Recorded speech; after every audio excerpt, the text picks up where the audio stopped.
ఓం సాయిరామ్. షిరిడి సాయిబాబా సత్సంగ్కి స్వాగతం.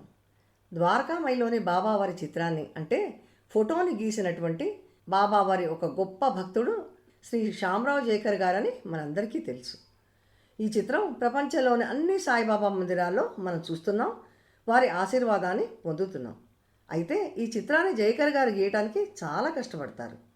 చిట్ట చివరికి బాబావారి ప్రోత్సాహంతో వారి చిత్రాన్ని గీస్తారు.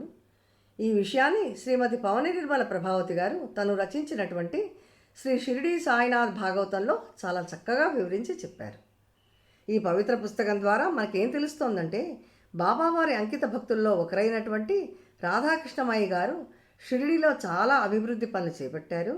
అంతేకాకుండా ద్వారకామాయిలోని బాబావారి ఈ చిత్రాన్ని ఇంత చక్కగా గీయటానికి కూడా వీరే కారణం. అది ఎలాగంటే, రాధాకృష్ణమయ్య గారు ఒక ప్రాచీన నృత్యం ద్వారా బాబావారి బొమ్మను రంగులతో ఒక తెల్లని బట్టపై వేస్తారు.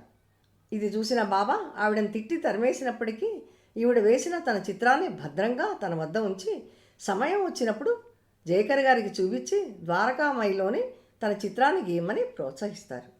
ఈనాడు ప్రపంచవ్యాప్తంగా బాబాను కొలిచేటువంటి భక్తులు ఈ చిత్రాన్ని చూస్తున్నారు, బాబా స్వయంగా కూర్చొని మనల్ని ఆశీర్వదిస్తున్నారు అనే అనుభూతిని పొందుతున్నారు.